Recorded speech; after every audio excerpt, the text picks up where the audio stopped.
Hello, I am Andy Jago, pastor of Bethany Lutheran Church and Preschool.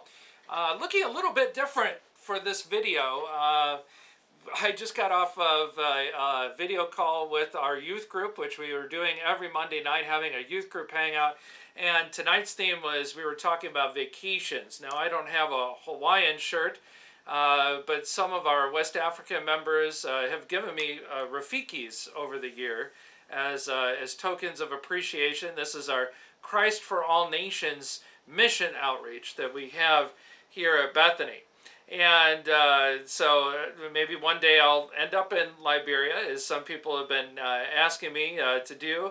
We'll just have to see. But in the meantime, I thought wearing this shirt and just having some accoutrements here of how we take a break or get away even during this Corona time.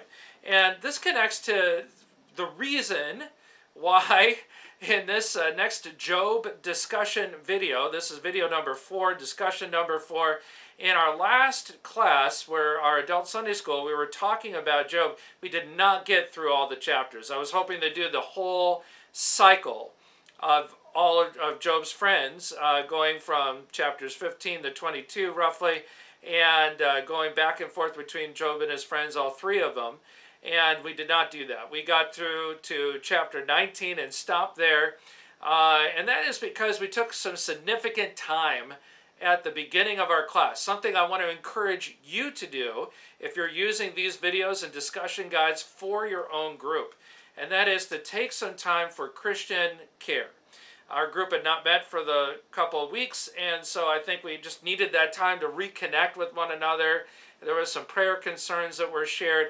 And that's such an important thing. Under normal circumstances, we pass like ships in the night, when we come to church for worship and so forth, and we don't often get a chance to stop, see what's going on in each other's lives, and find things to pray for as we pray for each other. And that's such an important part of the Christian life, and that's why I encourage so much for all of us to be involved in some sort of small group where we could do that.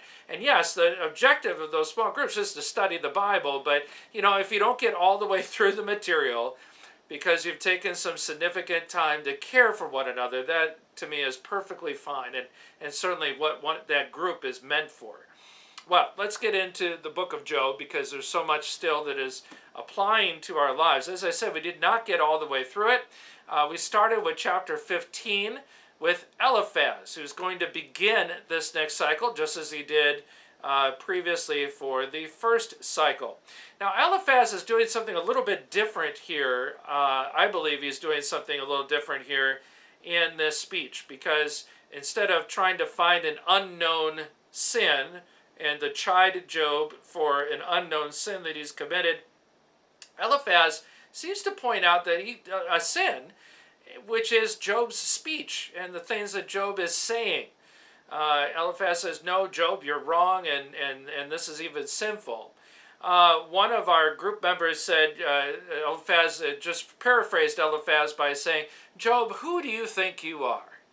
Well, how do you paraphrase Eliphaz, and how do you summarize his argument there in chapter 15? That is something that would be good for group discussion or for your own study.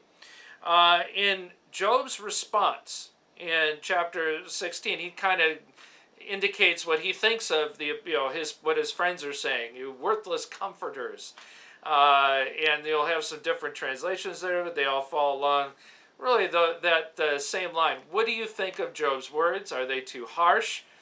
And what would be your way of dealing with some of the friends? What would you say to them? And how would that differ from Job? And then when you look at the rest of those chapters, 16 and 17, first of all, go back to Eliphaz and what he says in chapter 15. Look in particular, I believe, at verse 16, where, is anyone pure? Eliphaz says. And one of our group members pointed out that Eliphaz here is contradicting himself. Because if the good are rewarded and the bad are punished, but nobody is really good, well, then everybody should be punished according to his logic there. So that was something, I missed that. So I was really appreciative of our group member that pointed that out. And that's something that leads into Job saying worthless comforters at the beginning of chapter 16. As I said, 16 and 17 have a lot of gospel echoes. And I had to go back because I thought of the gospel echo with Bildad, is anyone pure? We know someone who is pure and yet was punished by God. And when you read chapters 16 and 17, Job's response, you see a lot, I believe, you see a lot of Jesus connections. There's words there that Jesus could have spoken as he's going to the cross, as he's suffering God's punishment for our sin. Indeed. So read through those and let that group discussion flow as to where your group sees Jesus in those two chapters. Now, here's something that is not in your discussion guide, but somebody in our group pointed this out, and I was very grateful for it. Really latching on to verses 18 through 22 in chapter 16, Job's response. He's talking about a witness there. And again, Jesus connection for sure. But the neat thing that we discovered when we started to discuss this is each of us, it was about 6 people, and each of us had something different in our translation. This is one of those areas of Job where the translators have a little difficulty, and so there's for as many translations of the Bible, there's different words that are chosen.